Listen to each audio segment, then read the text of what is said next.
shirkan jiraad waxaan qabanaynaa cabasho aan ka qabna waaye waxyaabaha hadda na soo gaaray horena aan uga qabnay tuhmo badan oo ku saabsan nin sargaal ahoo la yiraahdo Ismaaciil Cabdi Maalin oo la yaqaano danab ninka xukumo jiray ninkaasaan waxaan ka qabnaa cabasho fara badan iyo dareen aan la soo koobi karin oon aaminsanahay inuu yahay nin oo runtii wadanka qiimo u leh in dhalinyaro oo wadanka wax soo bartay oo dhisan oo guulaha uu ka soo hooyay la og yahay xoog dalka Soomaaliyeed qaasatan ciidanka commandowska oo soo xukumayay ninkaasoo mudnaay in wadanka maaragtay looga dhigo muxuu ahay calaamad ama shaabad runtii nin astaahilana in abaalgudkiisa laga dhigay in la xiro la shirqoolo dembi loo sameeyo abaabulan oo qabiilaysan waxyaabahaas annagoo ka tiiraanyeysnayn oo la yaabanayn oo hadda ka hor astaka u geynay madaxweynaha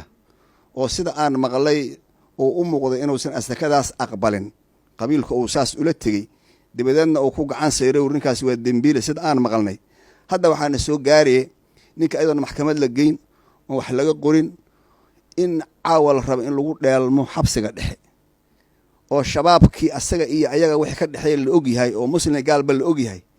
meesha inta lagu geeyo caawa ay ku dilaan ujeedka laga leeyahay ay tahay ninkaas inuu dhinto marka arinta saas u taal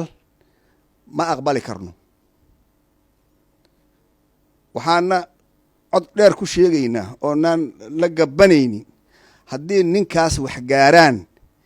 inuu saameyn aan fiicnayn ku yeelan doono dalka iyo dowladda hadda jirta labadaba saameyn ku yeelan doona waa cadaynaynaa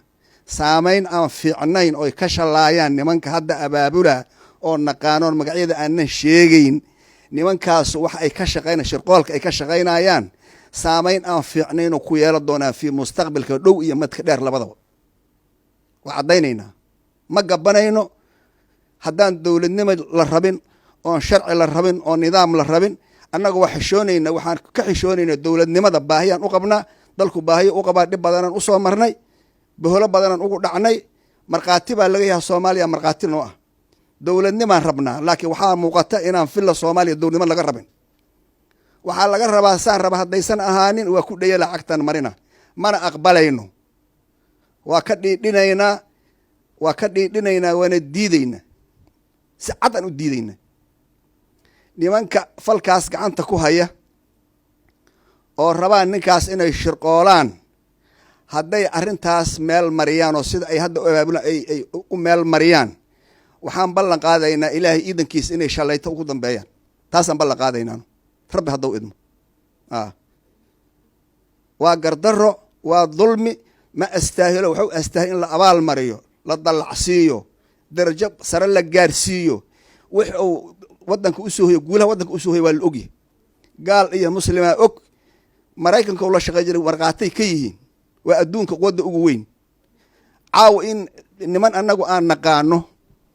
oo ficilka ku jira aan ognaho ciil qaba